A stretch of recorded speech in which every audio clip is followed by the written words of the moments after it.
والسلام على رسول الله وعلى آله وأصحابه وأتباعه إلى يوم الدين أما بعد. الحمدللہ مبارک سلسلہ صحابہ کرام رضی اللہ عنہم اجمعین کا تعارف، ان کا منہج اللہ کے فضل اور توفیق سے یہ جاری ہے۔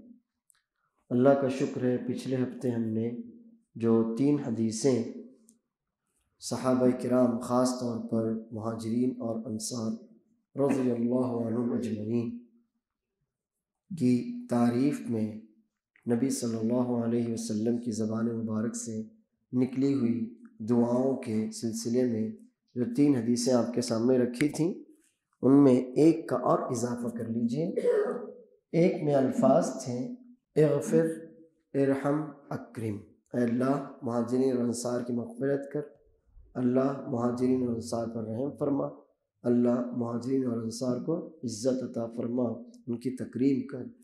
ایک اور روایت ہے، اس کا بھی اضافہ کر لیجئے، اور وہ ہے بارک، اللہم بارک فی الانصار والمہاجرہ، اے اللہ تعالی انصار اور مہاجرین میں برکت عطا فرما۔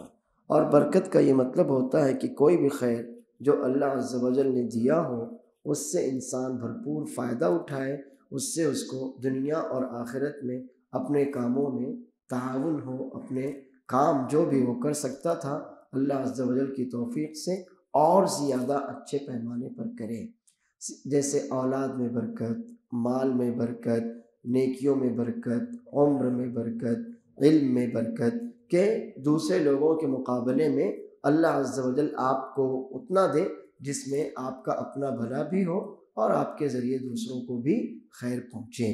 تو اللہ عز و جل کی خاص طور پر دعائیں جو مہاجرین اور انصار کے حق میں ہیں، وہ یہ 4 دعائیں یاد رکھیے کہ اللہ تو مہاجرین اور انصار کی مغفرت فرما، اللہ تو مہاجرین اور انصار پر رحم فرما، اللہ تو مہاجرین اور انصار کو عزت عطا فرما، اللہ عز و جل تو مہاجرین اور انصار کو برکت عطا فرما۔ اب آئیے، آج میں آپ کے سامنے اہل بدر، وہ صحابہ کرام جو جنگ بدر میں شریک ہوئے، وہ صحابہ کرام رضی اللہ عنہم اجمعین جو جنگ بدر میں شریک ہوئے، ان کی فضیلت میں نبی صلی اللہ علیہ وسلم کی ایک حدیث آپ کے سامنے رکھتا ہوں۔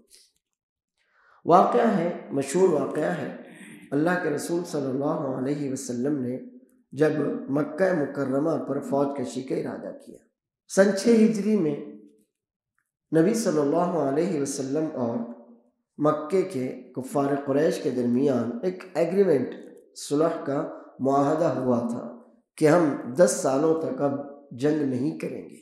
اس میں ایک بات یہ بھی تھی کہ وہ قبیلے جو قریش کا ساتھ دینا چاہیں وہ قریش کا ساتھ دیں، اور وہ قبیلے جو مسلمانوں کے ساتھ ہونا چاہیں وہ مسلمانوں کے ساتھ ہو جائیں۔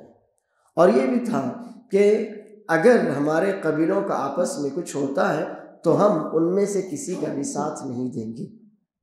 لیکن کفار مکہ نے معاہدے کی یہ جو بند تھی، یہ جو شرط تھی، اس کی خلاف ورزی کی، اور ان کا ایک حلیف جو قبیلہ تھا اس نے مدینے والوں، رسول اللہ صلی اللہ علیہ وسلم اور مسلمانوں کے حلیف قبیلے پر جب فوج کشی کی حملہ کیا تو کفار قریش نے ان کا بھی ساتھ دیا۔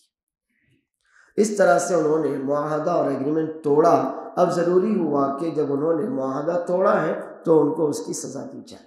چنانچہ رسول اللہ صلی اللہ علیہ وسلم نے مہاجرین اور انصار تمام صحابہ کرام کو یہ حکم دیا کہ اب ہمیں ان لوگوں کو سبق سکھانا ہے۔ رسول اللہ صلی اللہ علیہ وسلم کا یہ معمول تھا، یہ عادت تھی کہ جب آپ کسی مخصوص علاقے پر فوج کشی کا ارادہ کرتے تو سیدھے اس کا نام نہیں لیتے تھے، اس کا نام نہیں لیتے تھے تاکہ جاسوسوں کے ذریعے یہ خبر دوسروں تک یا ان لوگوں تک نہ پہنچ جائے۔ رسول اللہ صلی اللہ علیہ وسلم نے جب یہ چاہا کہ مکہ مکرمہ پر حملہ کیا جائے، فوج کشی کی جائے، تو آپ نے صحابہ کرام رضی اللہ عنہم کو تیاری کا حکم دے دیا۔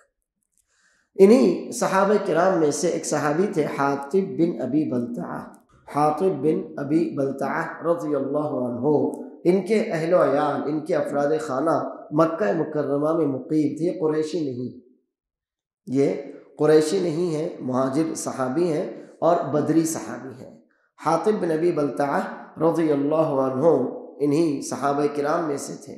اب جب یہ پتہ چلا کہ رسول اللہ صلی اللہ علیہ وسلم مکہ مکرمہ پر فوج کشی کا ارادہ رکھ رہے ہیں اور اس لیے آپ نے تمام مسلمانوں کو جنگ کی تیاری کا حکم بھی دے دیا، تو انہوں نے ایک خط لکھا اہل مکہ کے نام، اور اس میں یہ لکھا کہ نبی صلی اللہ علیہ وسلم تم لوگوں پر فوج کشی کا ارادہ رکھتے ہیں، لہٰذا اس سے پہلے یا تو کوئی ایسی کوشش کی جائے کہ جس کے ذریعے جنگ ٹل جائے، اور یا تو پھر یہ ہو کہ ان کے مقابلے کی تیاری ہو۔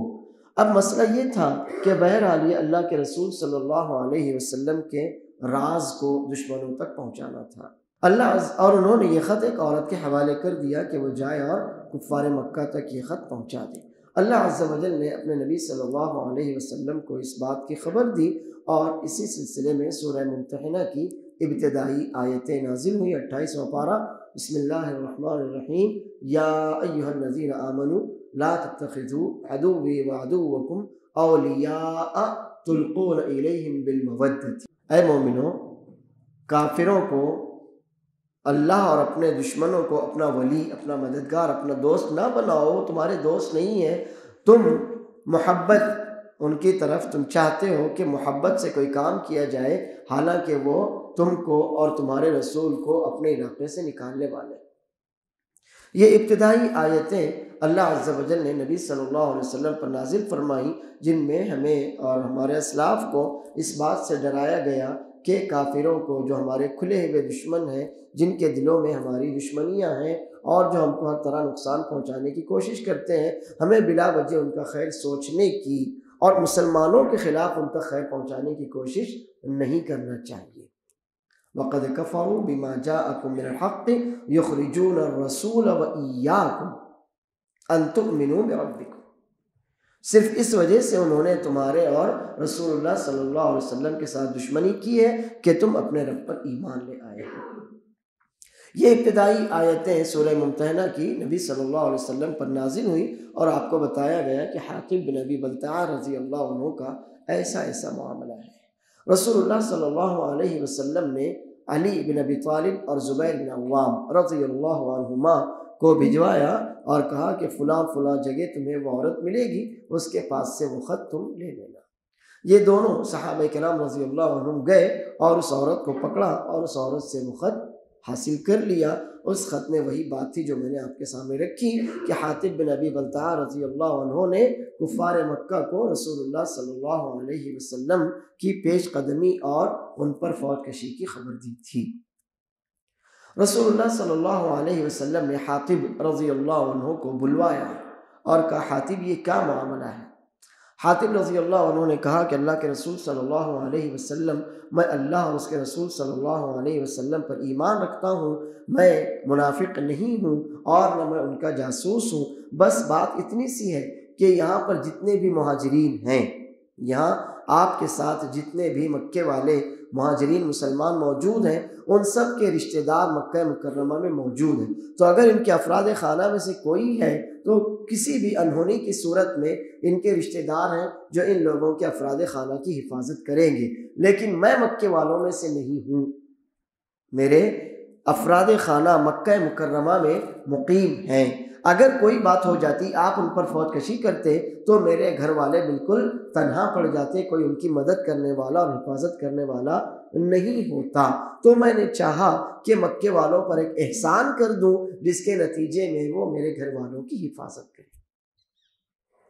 عمر رضی اللہ عنہ بھی یہاں موجود تھے، انہوں نے کہا اللہ کے رسول صلی اللہ علیہ وسلم دعنی اضرب عنق ھذا المنافق، اللہ کے رسول صلی اللہ علیہ وسلم بس مجھے اجازت دیجئے کہ اس منافق کی گردن اڑا دوں، کیونکہ جو کچھ واقع ہوا آپ کے سامنے ہے۔ رسول اللہ صلی اللہ علیہ وسلم اور مسلمانوں کی جاسوسی کی گئی اور ان تک وہ خبر پہنچائی گئی کہ جو نہیں پہنچانی چاہیے تھی، بہت ہی زیادہ سنگین جرم تھا۔ لیکن اس کے بعد کیا ہوا؟ صحیح بخاری اور صحیح مسلم کی روایت ہے، تفصیلات اور بھی روایتوں میں موجود ہیں، بس یہ جملہ جو اصل ہے وہ آپ کے سامنے ہے کہ اللہ کے نبی صلی اللہ علیہ وسلم نے عمر رضی اللہ عنہ کو جواب دیا کہ عمر تمہیں کیا معلوم، عمر رضی اللہ عنہ، عمر تمہیں کیا معلوم، لعل اللہ اطلع علی اہل بدر، اللہ عز و جل اطلاع کا مطلب ہوتا ہے جھانکنا، توجہ دینا، متوجہ ہونا، مخاطب ہونا. کئی معنی اطلاع کے آتے ہیں. اردو میں یہ لفظ خبر دینے کے معنی میں استعمال ہوتا ہے. اردو میں اطلاع دینا، خبر دینا، اطلاع ملنا، خبر ملنا، اس معنی میں استعمال ہوتا ہے. لیکن عربی میں اطلاع اعلیٰ کا معنی ہوتا ہے جھانکنا، متوجہ ہونا، توجہ دینا، مخاطب ہونا، کسی کو غور سے دیکھنا. یہ کئی معنی اس لفظ کے آتے ہیں. آپ فرماتے ہیں وما یدریک یا عمر، عمر رضی اللہ عنہ، عمر تمہیں کیا معلوم، لعل اللہ اطلع علی اہل بدر، اللہ عز و جل اہل بدر کی طرف خصوصیت سے متوجہ ہوا. فقال، اور کہا، انہیں اجازت دی، اعملوا ما شئتم فقد غفرت لکم، تم جو چاہو کرو، یقیناً میں نے تمہیں بخش دیا. اس کا مطلب گناہوں کی کھلی چھوٹ نہیں، اس کا مطلب گناہوں کی کھلی چھوٹ نہیں ہے کہ اگر آپ بدری صحابی ہیں تو جو چاہیں کریں، اللہ آپ کو بخش چکا. اس میں اللہ عز و جل کی طرف سے بشارت اور خبر کہ اللہ تعالیٰ تمہارے تمام گناہوں کو بخش چکا. اس میں گناہ کرنے کی چھوٹ نہیں ہے کہ آپ بدری ہیں تو اب آپ کو اجازت ہے، آپ کے لیے راستہ کھلا ہے، آپ جو چاہیں کریں. نہیں نہیں نہیں نہیں، ایسا نہ سمجھیے. اس میں اس بات کی بشارت اور اس بات کی خوشخبری ہے کہ ہم آپ کو بخش چکے. جو بھی گناہ آپ سے ہوئے ہیں یا اگر مستقبل میں ہوں گے تو ہم آپ کو بخش چکے. تو اس میں ہمارے اور آپ کے جیسا کمزور ایمان والا اپنے لیے گناہوں کی چھوٹ پاتا ہے، لیکن وہ لوگ جن کا ایمان اونچے درجے کا ہوتا ہے اس میں اپنے لیے اللہ کا تقرب حاصل کرنے کا ایک راستہ پاتے ہیں کہ اگر اللہ عز و جل ہمارے ساتھ اتنا خیر کا معاملہ کر رہا ہے تو اب ہمارا بھی کام ہے کہ ہم اپنے آپ کو اتنا ہی زیادہ پاک صاف کر کے اللہ کے سامنے پیش کریں. فرق ہوتا ہے نظریے کا، دیکھنے کا، سمجھنے کا. میں اور آپ اگر ہم سے یہ کہا جائے تو ہم تو شاید ہی کوئی گناہ ہو جس کو چھوڑ دیں، نسأل اللہ العافیہ، اللہ محفوظ رکھے. اگر یہ کہا جائے کہ اب کوئی فرق نہیں پڑتا، آپ جو چاہیں کریں، اللہ آپ کو بخش چکا، تو ہم میں سے کتنے ایسے لوگ ہوں گے جن کو کھلی چھوٹ مل جائے گی کہ جو چاہیں کریں، جس گناہ کی دل میں خواہش ہو اللہ محفوظ رکھے وہ کر بیٹھے. لیکن نہیں، ایسا نہیں ہوتا. جو اللہ والے ہوتے ہیں تو اس طرح کے جملے ان کے لیے اور زیادہ اللہ کے قریب ہونے کا ذریعہ بن جاتے ہیں کہ اگر اللہ ہمارے ساتھ اتنا خیر کر رہا ہے، اللہ ہمارے اوپر اتنا احسان کر رہا ہے، اللہ عز و جل ہمارے ساتھ اتنا زیادہ خیر، فضل اور کرم کا معاملہ فرما رہا ہے کہ دوسروں کے مقابلے میں ہمیں اسے اتنا اونچا مقام دے دیا، تو اب ہمارا فرض یہ بنتا ہے کہ ہم اپنے مقام پر باقی رہیں، اپنے آپ کو اور زیادہ اللہ عز و جل کے قریب کرنے کی کوشش کریں. یہ فرق ہوتا ہے سمجھ کا، نظریے کا، انسان کے دل میں موجود ایمان کا. اللہ عز و جل نے کیا فرمایا؟ اب یہ گویا حدیث قدسی ہو گئی، یہ حدیث قدسی ہو گئی، حدیث کا یہ ٹکڑا کہ اللہ تعالیٰ نے اہل بدر کی طرف خصوصیت سے توجہ دی اور ان سے مخاطب ہو کر فرمایا کہ اعملوا ما شئتم، جو چاہو کرو، یقیناً میں تمہیں بخش چکا ہوں. اب ابو بکر بھی بدری ہیں، عمر بھی بدری ہیں، علی بھی بدری ہیں، عثمان رضی اللہ عنہ جنگ بدر میں شریک نہیں ہو سکے تھے لیکن وہ بھی بدری صحابی ہیں. اس کی وجہ یہ ہے کہ رسول اللہ صلی اللہ علیہ وسلم نے انہیں حکم دیا تھا کہ وہ مدینے میں رکے رہیں، کیونکہ نبی صلی اللہ علیہ وسلم کی بیٹی رقیہ، عثمان رضی اللہ عنہ کی پہلی بیوی، بیمار تھیں اور مرض موت میں مبتلا تھیں. رسول اللہ صلی اللہ علیہ وسلم کے حکم سے وہ مدینے میں رہے، اور یہی وجہ ہے کہ پھر جب رسول اللہ صلی اللہ علیہ وسلم جنگ بدر سے واپس آئے تو جتنا جنگ بدر میں شریک ہونے والے ایک سپاہی کو جو بھی مال غنیمت میں سے حصہ ملا تھا، ویسا ہی حصہ رسول اللہ صلی اللہ علیہ وسلم نے عثمان رضی اللہ عنہ کو بھی دیا. تو گرچہ وہ اپنی ذات سے جنگ بدر میں شریک نہیں ہو سکے لیکن ان کا یہ شریک نہ ہونا نبی صلی اللہ علیہ وسلم کے حکم سے تھا، اسی لیے رسول اللہ صلی اللہ علیہ وسلم نے ان کو مال غنیمت میں سے حصہ دیا. اور یہی وجہ ہے کہ سیرت نگاروں نے عثمان رضی اللہ عنہ کو بدری صحابہ کرام میں شمار کیا ہے، گرچہ وہ جنگ میں حصہ نہیں لے سکے تھے. اب اس میں جتنے بھی صحابہ کرام کو آپ جانتے ہیں عموماً عشرہ مبشرہ، وہ سب کے سب بدری صحابی ہیں. اس حدیث سے ہماری سمجھ میں یہ بات آتی ہے کہ اللہ عز و جل کے یہاں پر صحابہ کرام رضی اللہ عنہ کے درجات ہیں. اگر عموم بالعموم عام طور سے جنرلی دیکھا جائے تو اللہ عز و جل کلا وعد اللہ الحسنہ کہہ کر تمام صحابہ کرام رضی اللہ عنہم کو جنت کی بشارت دیتا ہے. تو جنت میں جانے میں یا صحبت کی فضیلت میں تمام صحابہ کرام برابر ہیں، لیکن پھر ان میں آپس میں درجات ہیں. جیسے اس کے پہلے پچھلے درس میں آپ نے یہ جانا کہ مہاجرین کا درجہ بالعموم انصار سے زیادہ ہے. مہاجرین کا درجہ بالعموم انصار سے زیادہ ہے. اللہ فرماتا ہے لقد تاب اللہ علی النبی والمہاجرین والانصار. اللہ فرماتا ہے والسابقون الاولون من المہاجرین والانصار. اللہ فرماتا ہے للفقراء المہاجرین الذین اخرجوا من دیارہم. اس کے بعد فرماتا ہے والذین تبوؤوا الدار والایمان من قبلہم. تو ان تمام آیات سے اور خود نبی صلی اللہ علیہ وسلم کی جو احادیث ہیں ان سے یہی سمجھ میں آتا ہے کہ عام طور سے مہاجرین کا درجہ انصار کے مقابلے میں زیادہ ہے. اور یہ بھی جان لیجئے کہ عشرہ مبشرہ رضی اللہ عنہ مجمعین سب مہاجرین میں سے ہیں. عشرہ مبشرہ جن کو اللہ کے رسول صلی اللہ علیہ وسلم نے نام لے لے کر جنت کی بشارت دی وہ سب کے سب مہاجرین میں سے ہیں. اور رہی یہ حدیث تو یہ حدیث بدری صحابہ کرام رضی اللہ عنہ مجمعین کی فضیلت میں ہے. اور جنگ بدر میں انصار اور مہاجرین، انصار بھی شریک ہوئے تھے اور مہاجرین بھی شریک ہوئے تھے.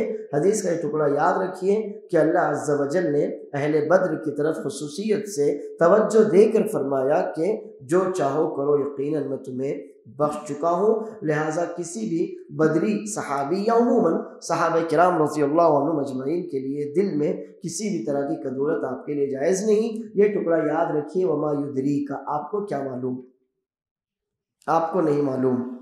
اللہ عز و جل صحابہ کرام کے ساتھ جو خیر کا، جو برکت کا، جو رحم کا، جو مغفرت کا اور جو کچھ بھی انعام والا معاملہ ہونا چاہیے تھا وہ کر چکا ہے. لہٰذا آپ کو نہیں معلوم. آپ ایمان رکھیے، آپ ان سے راضی رہیے، آپ ان کے لیے اپنے دل میں محبت رکھیے. کسی بھی صحابی کے لیے اپنے دل میں آپ کدورت یا تنگی مت رکھیے. اللہ عز و جل ان کو معاف کر چکا، ان کو بخش چکا، ان پر رحم فرما چکا اور جنت میں اللہ تعالیٰ نے ان کے لیے ٹھکانے تیار کر رکھے ہیں. وباللہ التوفیق صلی اللہ وسلم وبارک علی نبینا محمد. اگر آپ میں سے کسی کا کوئی سوال ہو تو پوچھ سکتے. وہ صحابی بدری صحابی تھے حاتب، تبھی تو حدیث بیان کی میں نے. حاتب رضی اللہ عنہ بدری صحابی ہیں، جنگ بدر میں شریک ہوئے تھے. تبھی تو یہ حدیث آئی ہے. عمر رضی اللہ عنہ نے کہا کہ میں اس منافق کی گردن اڑا دوں. نبی کریم صلی اللہ علیہ وسلم فرمایا نہیں عمر تمہیں نہیں معلوم. اللہ عز و جل نے خصوصیت سے اہل بدر کی طرف توجہ دے کر فرمایا جو چاہو کرو. انہی میں سے حاتب رضی اللہ عنہ بھی ہے. یہ فضیلت صحابہ کرام کی اور خاص طور سے بدری صحابہ کرام کی ہے. اب آپ کا سوال یہ ہے کہ کیا وہ لوگ جو صحابہ کرام میں سے نہیں ہیں کیا ان کو یہ فضیلت حاصل ہو سکتی ہے؟ مجھے نہیں محسوس ہوتا کہ ایسا ان کو یہ کوئی فضیلت ملنے والی. سوال یہ ہے کہ کیا کوئی انسان اتنا زیادہ نیک ہو سکتا ہے کہ اللہ کا یہ فیصلہ اس کے حق میں صادر ہو جائے؟ جی دیکھیے پھر وہ تو اللہ بہتر جانے، ہمیں اس بارے میں کچھ نہیں معلوم. ہمیں بس اتنا معلوم ہے کہ اللہ عز و جل کا فیصلہ انبیاء کے حق میں اور پھر رسول اللہ صلی اللہ علیہ وسلم کی زبانی یا پھر خود قرآن کریم کی زبانی صحابہ کرام کے حق میں وارد ہے. بس اس فضیلت میں صحابہ کرام کے ساتھ اور کوئی شامل نہیں ہو سکتا کہ جس کی گارنٹی دی جائے. امید رکھا جانا اور جیسے کہ ہم اللہ سے یہ امید رکھتے ہیں کہ اللہ تعالیٰ ہم کو معاف کرے گا، یہ امید. لیکن صحابہ کرام کے تعلق سے گارنٹی، کیونکہ اللہ نے فرمایا قد غفرت لکم. اور یہ اچھی طرح جانتے ہیں کہ قد جب فعل ماضی پر داخل ہوتا ہے تو اس کو تحقیق، تاکید اور ماضی قریب کے معنی میں کر دیتا ہے. قد جب فعل ماضی پر آتا ہے تو اس کو تحقیق اور تاکید کے معنی میں کر دیتا ہے. جیسے قد افلح المؤمنون، تو یہ قد غفرت لکم، میں تمہیں بخش چکا ہوں. اب ہم امید تو رکھ سکتے ہیں کہ اللہ تعالیٰ بخش دے گا، لیکن صحابہ کرام کے علاوہ کسی اور کے تعلق سے یہ بات گارنٹی کے ساتھ نہیں کہی جا سکتی. واللہ اعلم. اور رہا مسئلہ فضیلت کا، تو فضیلت تو وہ اس میں تو ظاہر ہے، اس میں کوئی شریک نہیں ہو سکتا، وہ کسی کے لیے نہیں. مغفرت کی امید، رحمت کی امید رکھنا الگ، لیکن فضیلت میں شرکت تو یہ نہیں ہو سکتا. فضیلت وہ صحابہ کرام کے لیے خاص. یہ جنگ بدر میں شریک ہونے والے صحابہ کی فضیلت ہے. اس میں تو وہ صحابہ بھی شامل نہیں ہیں جو بعد میں مسلمان ہوئے یا جو جنگ بدر میں شریک نہیں ہوئے. اس فضیلت میں صحابہ کرام سب کے سب بھی نہیں ہیں، وہی صحابہ کرام ہیں جو جنگ بدر میں شریک ہوئے، یعنی اب وہ صحابہ کرام جو جنگ بدر میں شریک نہیں ہو سکے وہ اس فضیلت میں داخل نہیں ہے۔ فضیلت میں کوئی داخل نہیں ہو سکتا، جو جس کے لیے خاص ہے اسی کے لیے ہوتی ہے۔ واللہ یعنی کیا کچھ ایسے اعمال ہیں اس کا قرآن نے یہ تذکرہ کیا ہو کہ وہ کرنے پر اللہ تعالیٰ کی طرف سے فضیلت انسان کو حاصل ہوتی ہے؟ کچھ ایسے اعمال کے بارے میں تو میں نہیں جانتا، لیکن یہ ضرور ہے کہ اللہ فرماتا ہے والسابقون الاولون من المہاجرین والانصار والذین اتبعوہم باحسان رضی اللہ عنہم ورضوا عنہ۔ اللہ عز و جل نے اس میں بس یہ کہا کہ مہاجرین اور انصار میں سے یہ جو انصار اور مہاجرین ہیں یہ سب سے آگے بڑھ جانے والے ہیں، اتنا آگے یہ بڑھ گئے کہ اب کوئی ان تک پہنچنے کی جسارت نہیں کر سکتا، کسی کے بس اور استطاعت کی بات نہیں ہے۔ ہاں آپ کیا کر سکتے ہیں؟ والذین اتبعوہم باحسان، یہ آپ کے بس کی بات ہے، وہ یہ کہ آپ انصار اور مہاجرین یا صحابہ کرام رضی اللہ عنہ مجمعین کی اتباع کریں احسان کے ساتھ۔ احسان کیا ہے؟ صدق نیت۔ احسان کا سب سے پہلا حصہ کیا ہے؟ صدق نیت، نیت آپ کی سچی ہو۔